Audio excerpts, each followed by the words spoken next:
time, um, um, so I'm Sunil Bumralkar. I was part of my, I was a, uh, mm, I was a partner in Ernst& Young. So I worked with Ernst& Young for 30 years, heading their Bangalore office.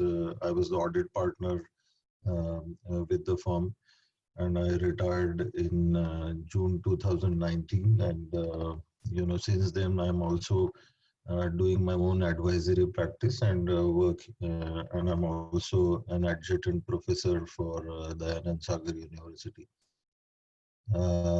So today's topic is quite interesting because it is mainly around entrepreneurship, especially in India. So what we intend to do is that so we have a lot more to cover actually today.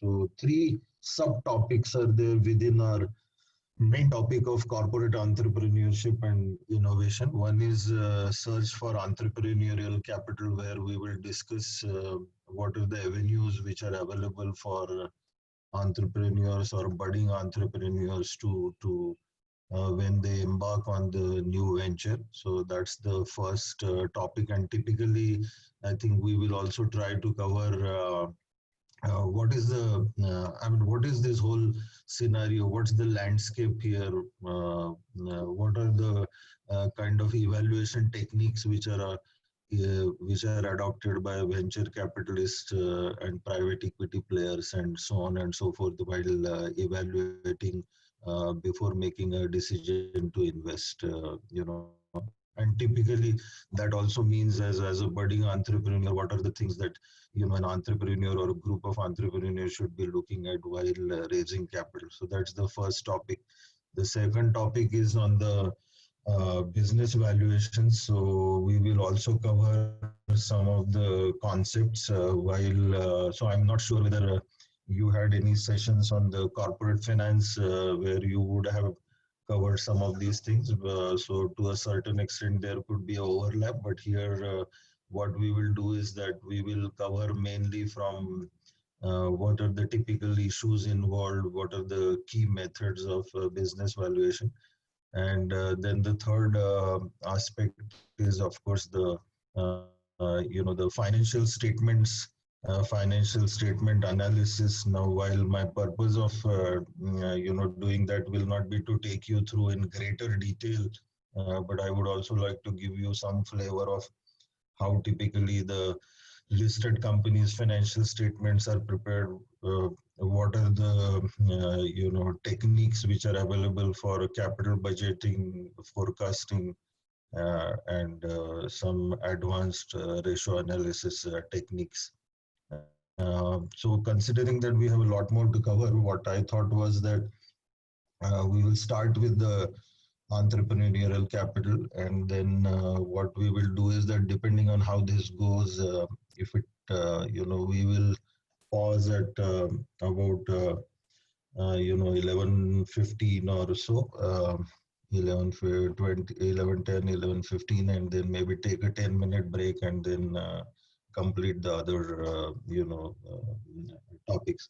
Most important is that please feel free to ask any question that you have during the course of our session. So I think before I get into the does that sound all right, all of you? Hello. Yes, Professor.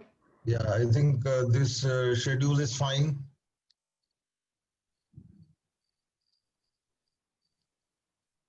Yeah, Professor. Yeah, so I think before I get into the main discussion,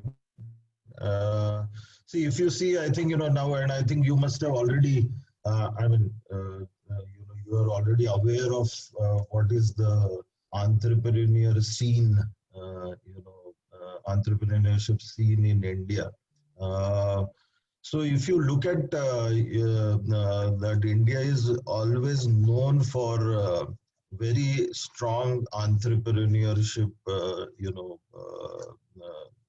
I mean, in India, people are entrepreneur driven. And I mean, if I were to give some statistics,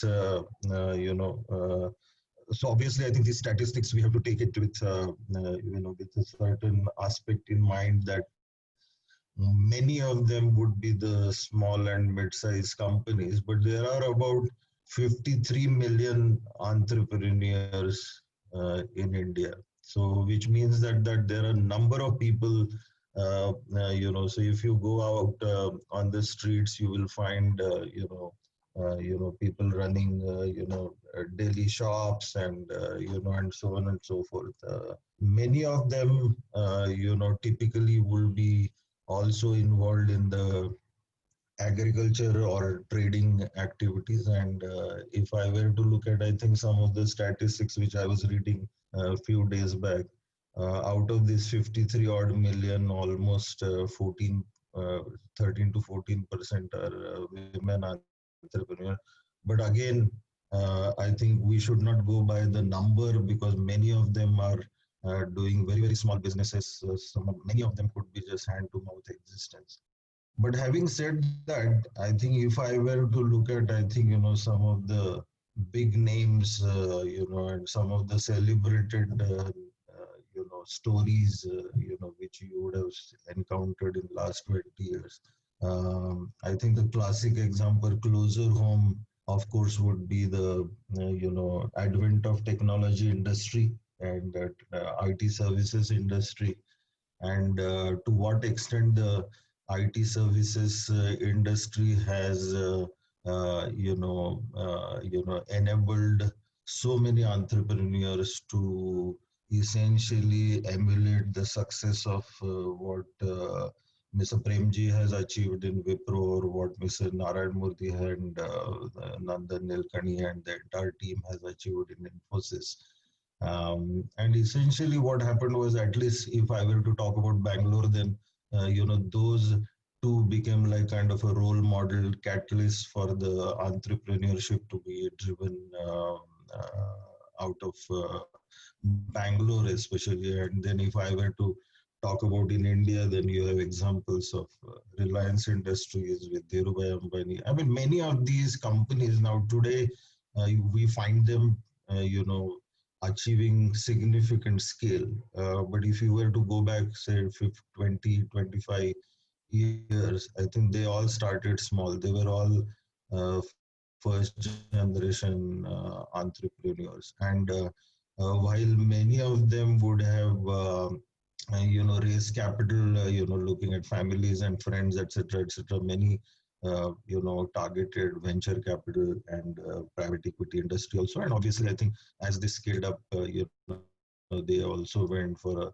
a public listing over a period of time. So, and then there are latest examples are, of course, Flipkart, and then you have Byju's. Yesterday, 2 days back, there was a, there was a news that Byju's are now being valued at almost $11 billion. Now, this is a classic case of entrepreneur starting small and making it big. And then same example applies to Flipkart, same example applies to Paytm in Delhi, and so on and so forth. So I think there are some great examples in India. And I mean, if I were to look at it, I think India would be amongst the handful of countries where entrepreneurship is really, really thriving. I mean, barring US and to a certain extent, I would say Israel. I don't see any, and then of course China. I think these four countries typically dominate the entrepreneurial scene, and by the same capital funding is also attracted, a substantial portion attracted by India. So in the entire journey of entrepreneurial growth, when you start small and when you go big, and in each stage of growth, These are the kind of sources of avenues or sources or avenues of raising money exist. Okay, so this is essentially the kind of a ecosystem which exists, typically globally, I think, but in India, it is pretty much similar. I mean, I don't think there is anything greatly different, though these examples are mainly from the US. So, you start small. So you typically look at, your own money. Obviously, I think nobody else will fund you unless, you have put the skin in the game, which is in the form of your own capital, to look at families and friends, etc., etc. And then there is this entire ecosystem which is available outside the close group of friends and family circles, which is essentially divided into three or four elements. One is, of course, the angel investors. Okay, who are typically high net worth individuals or the people who would have been the entrepreneur themselves. For example, if you were to look at it now, Sachin Bansal, for example, started his own venture activity, or Binny Bansal has started his own activity, or many of these ex-promoters like Chris Gopal Krishnan, he has his own private equity or venture capital firm, etc., etc. So all of these, either act as a HNIs or angel investors. So that is what, typically, I think is the first stage where the entrepreneur in its growth phase looks for investments outside the close group of friends. And then, as the growth increases, then there is the seed capital. Now, of course, these numbers, I think, which are there, typically would be the same. So if I were to look at it, that angel funding in India as well will be about, if a entrepreneur needs about 1.5 crores, he will look for angel investors. Okay, and then you move up the next stage. You want further money to fuel your growth. Maybe you want to develop your product and technology product and so on and so forth. Then there is a seed capital. Then the third stage will be essentially the venture capital. Okay, so venture capital is typically will fund entrepreneurs to the extent of anywhere between, say, $1 million to about five odd $1 million. And there are a number of venture capitals firms in India, and they are doing an extremely good job. And I think in some of my subsequent slides, we will also talk about, I think, the magnitude of VC and private equity funding in India. And then as you grow, you need larger and larger capital. And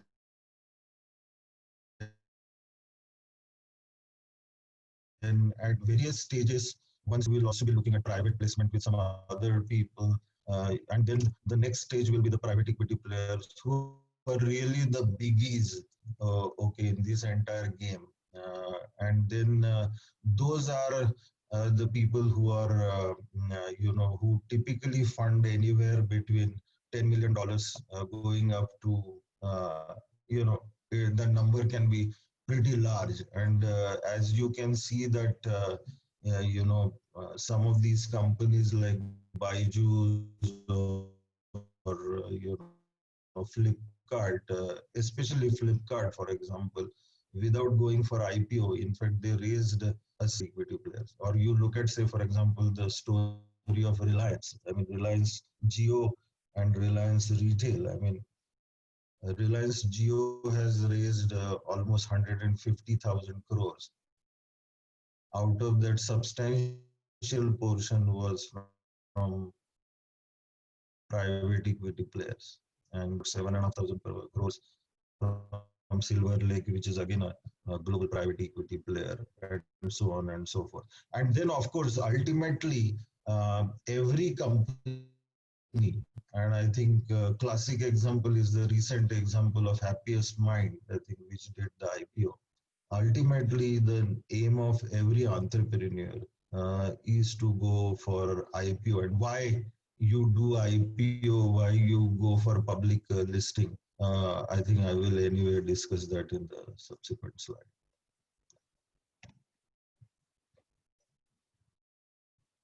So what are the sources of funds which are available to an entrepreneur? So there are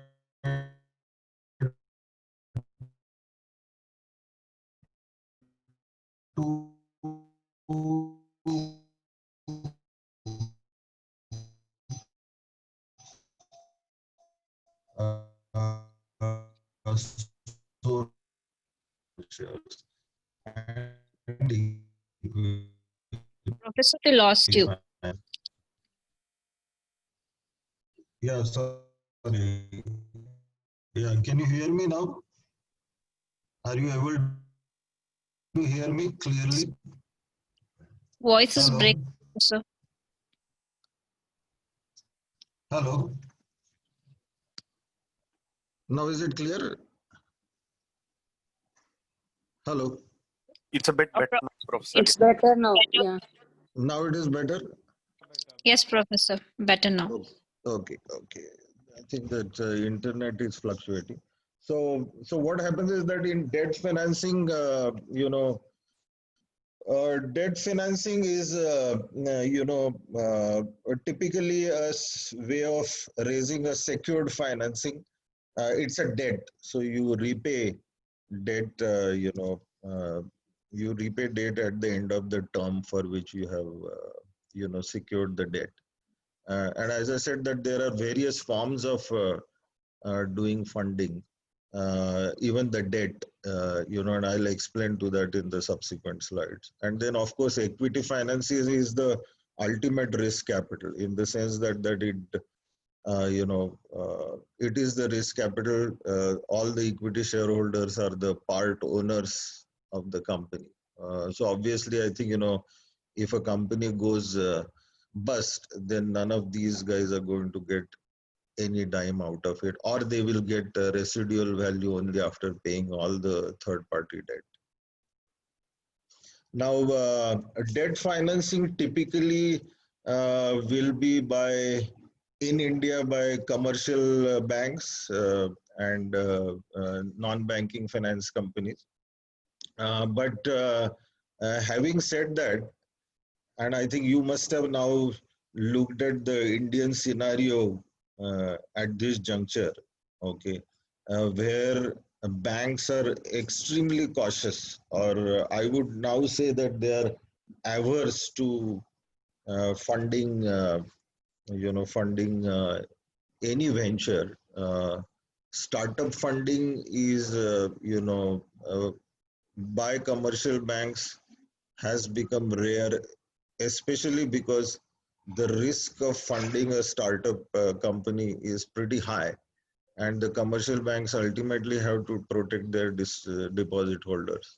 Okay, so what happens is that while I'm not saying that the commercial banks do not fund entrepreneurs or mid-sized companies, but they are extremely cautious while lending to startup companies. So that's one part of it. The second aspect is that, of course, there are these non-banking finance companies which are also there. Again, the same principle prevails, especially in last 1 or 2 years because of the rising NPAs. I think, the infusion of funds by commercial banks or non-banking finance company in an entrepreneurial activity will be far lesser than what it would have been earlier.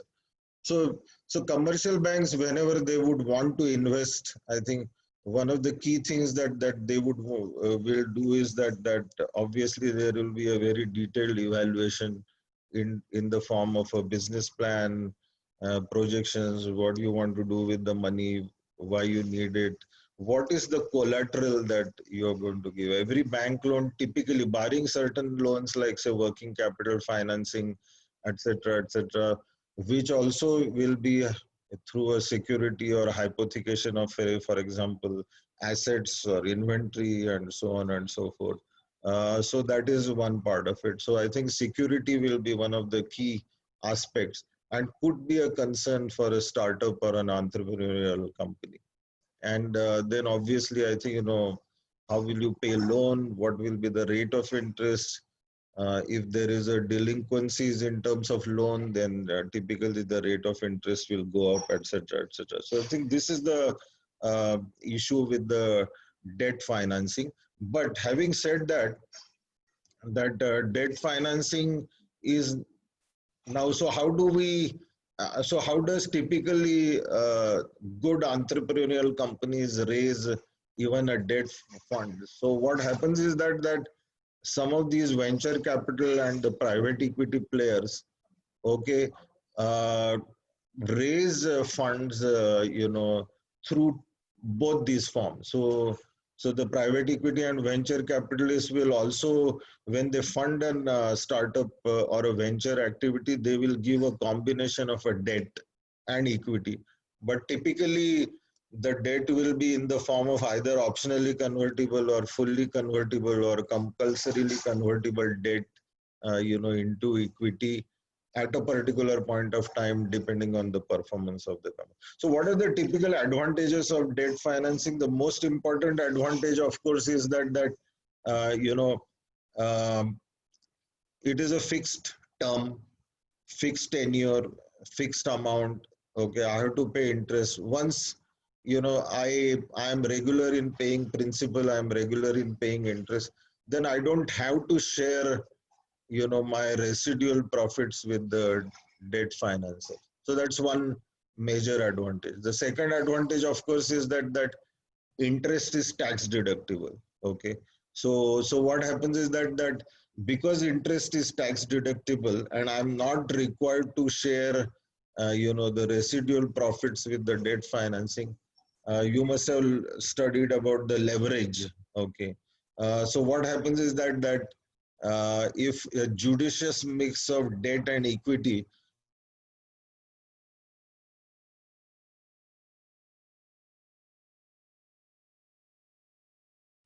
So we lost you.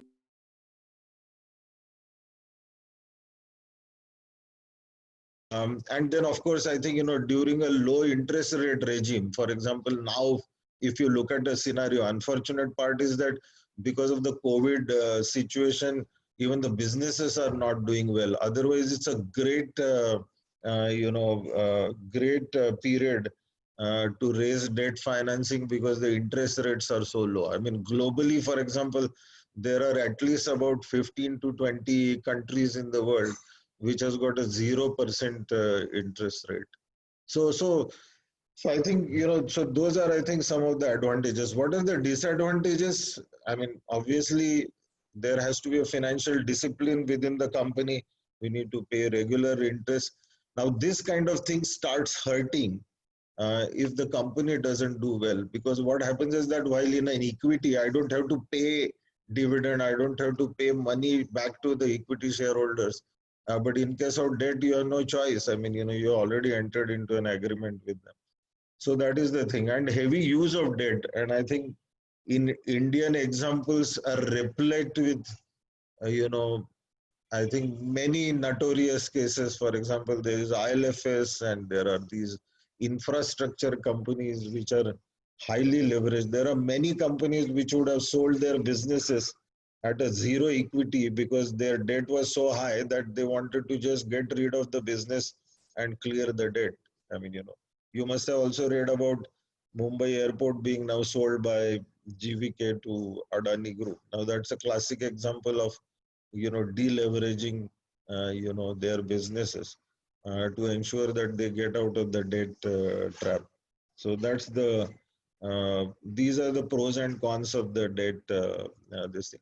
What are the other debt sources? Now, this particular slide, I think you need to look at it a little differently, in the sense that this is mainly what happens in US and all that, but it is no great different. So there are no such thing as mutual savings bank and saving loan associations in India. None of the insurance companies would typically fund any any.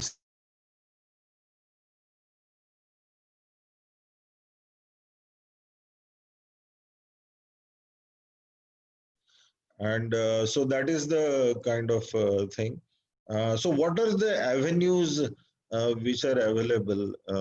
Other avenues which are available for the entrepreneurs.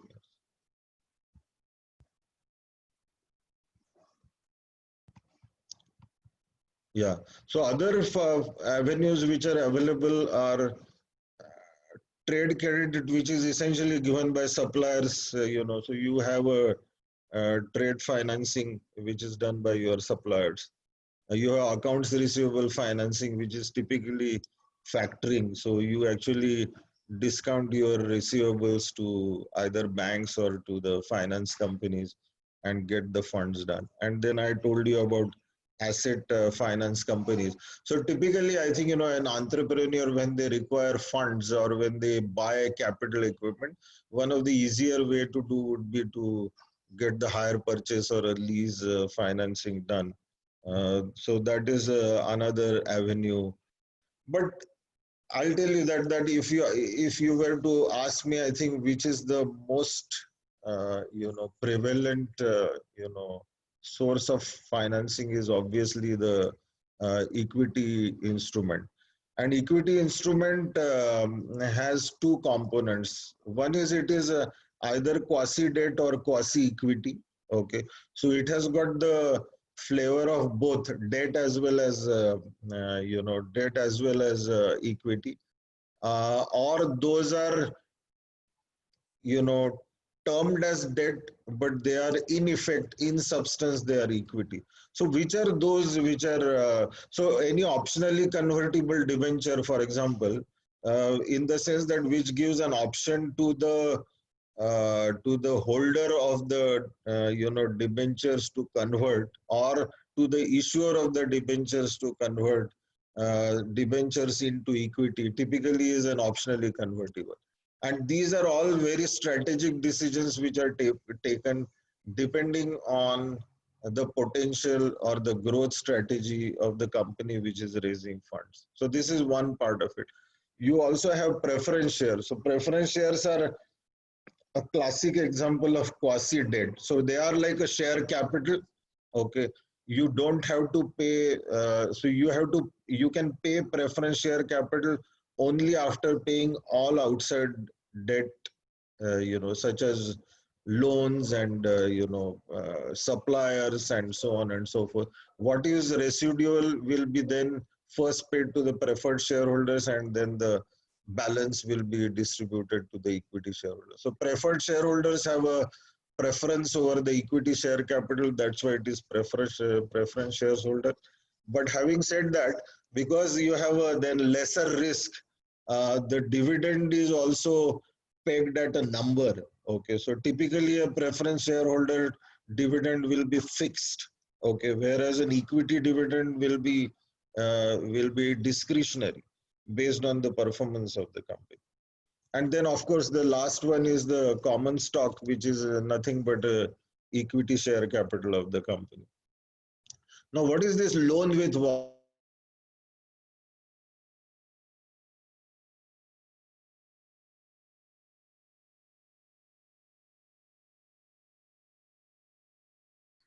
I think we lost you. There's no audio.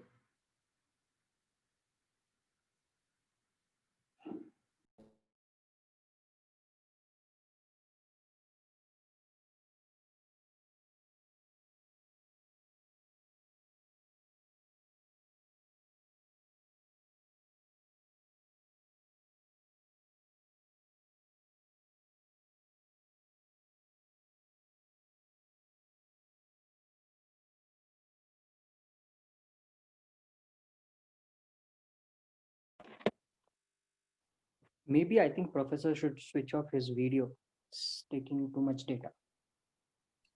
Yes, it looks more like it. Yes.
We're still out of audio. I think he left.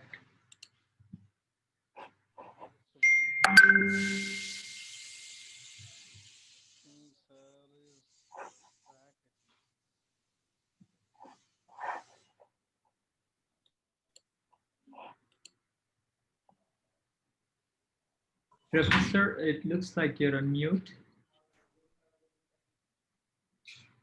Yeah, he's on mute.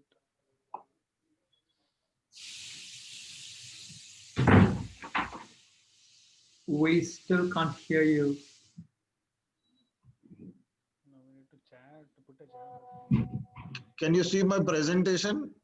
And we see you, Professor. Okay, but presentation is not there, right? No, sir. Okay, one sec. I'm sorry. I think this internet went. That's fine, sir. It happens to everybody in this time.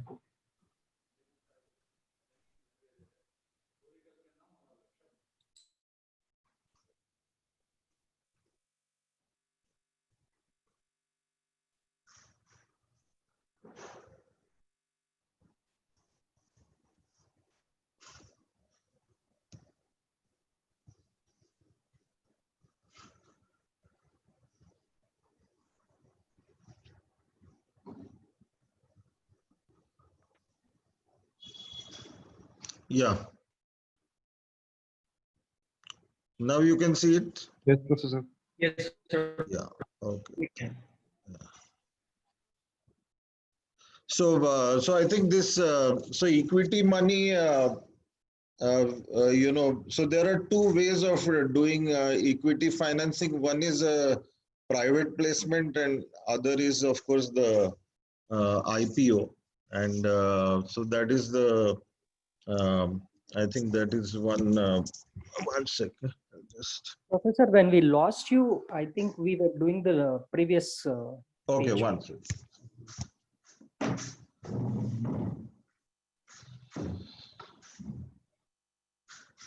Yeah, so I think this was the earlier slide. So what I mentioned was about the loan with warrants, convertible, preferred stock, and common stock. Okay. So And we lost you when you started with loan with warrants. Yeah, so loan with warrants is, as I said, that nothing but is another variant of convertible loan. Okay, so typically what happens is that loan with warrant is I mean, in the old days, there used to be like a physical document which used to be attached to the loan, and then it was it used to be detachable, and then based on that, I think you could be even trading it through from one investor to the other. But with regard to now, of course, with the electronic form of, obviously, I think it is in the form of an agreement. That is one. And second thing is that it is no different than either a optionally convertible or a partly or of fully convertible debentures or loans. Okay, I mean, debenture is nothing but a loan, but it is backed up by an agreement and a document where the debenture holders typically appoint trustees to manage the loan. So in equity financing, there are two key elements. One is, of course, the private placement, and then the other is the public offering. And what does the two mean? We'll talk about in the subsequent slide. So, but before I do that, I just wanted to share with you some statistics around, what is this IPO market? Again, as I said that while in India, you have a very strong, entrepreneurship culture, as well as which meant that I think most of the top biggies like venture capitalists or private equity players globally have been attracted to India, obviously because of the potential of the market and good opportunities which are existing for the investments. But at the same time, I think, India has come a long way, since 80s or early 90s till today. in terms of development of the IPO market as well. Okay, and I think I would say that and considering the fact that you see I have been the auditor of number of listed companies over a period of last 20 years, I know how the IPO scene or the regulations have panned out over a period of time. And I think in our last session, we also discussed about the governance mechanism, which was typically, for the listed companies in India. We have a very strong, regulator in the form of Companies Act as well as SEBI, and then we have corporate governance norms which are comparable to some of the leading component corporate governance norm globally. That doesn't, of course, mean that there are no frauds or there are no corporate failures, but I mean that has been the phenomena globally, and India is no exception. So if you see that FY18 was a great year for India, so almost 70,000 crores were raised through IPOs and FPO. FPO is nothing but a follow-on public offer. So once you list on a stock exchange, what you do subsequent to that, you can always approach market for further public offer in the form of either qualified institutional placement and so on and so forth. So that I think is not a challenge in India. Last year was pretty bad. Actually, 2019 was bad. So in fact, I was just looking at some of the statistics yesterday. So IPOs, while here we talked about 70,000 crores, and predominantly out of these 70,000 crores, almost about 70 to 80% was in the form of IPO, which is an initial public offer. In 19, the trend got exactly reversed in the sense that only 13,000 crores were raised through IPO. So in fact, there were a number of companies which had almost about 50,000 crores of IPOs, which were initially supposed to have been launched in 2019. But ultimately they were deferred. And I think the reasons are pretty obvious because, the Indian growth also was tanked over a period of time.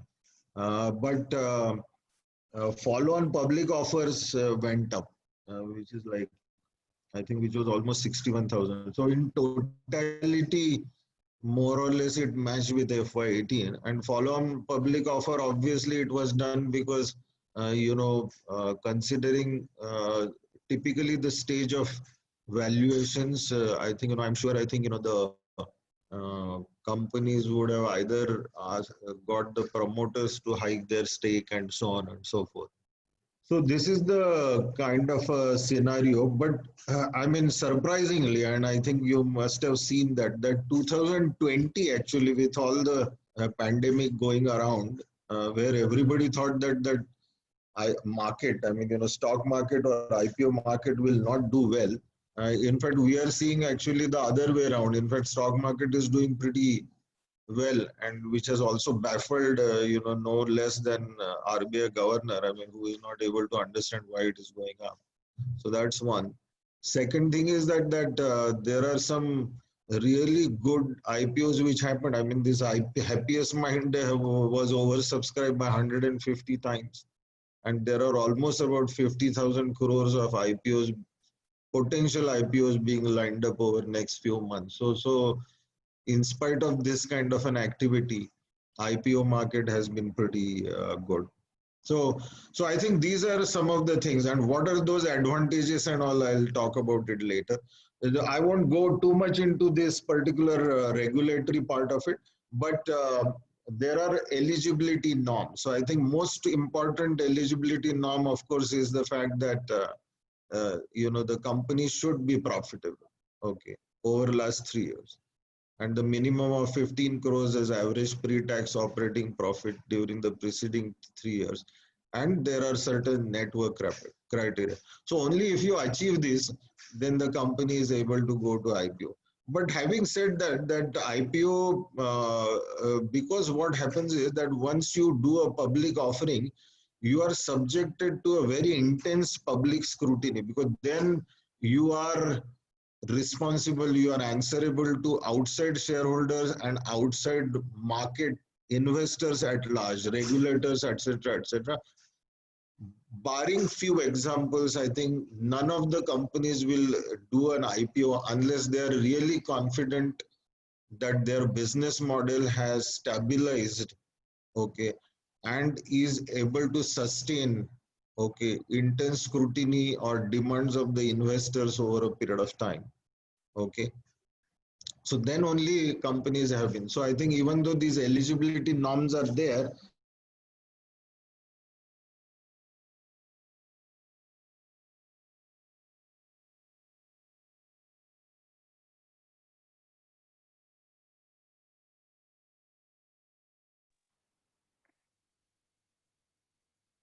Sir, looks like we again lost you.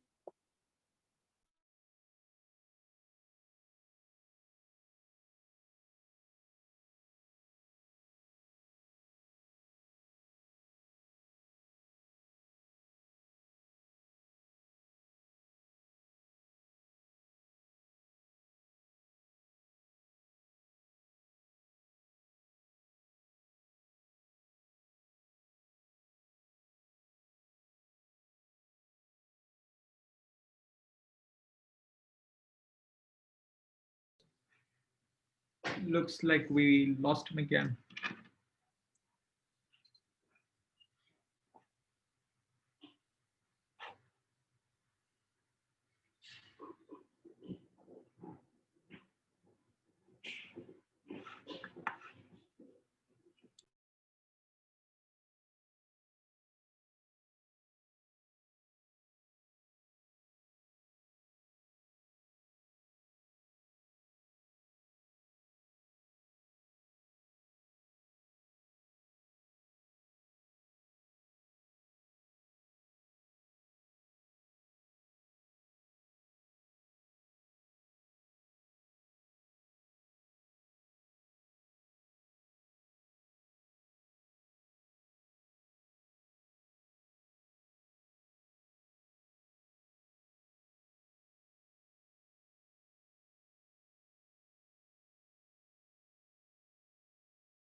I'm extremely sorry.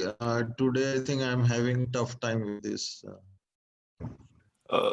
Maybe one thing that we could recommend, Professor, is maybe we can try turning off your video. That would take less No, I have bandwidth of internet. no. Now I have turned off the video, and no, I have actually take, uh, got my. We can still see your video, Professor. Yeah, no, I will switch off that.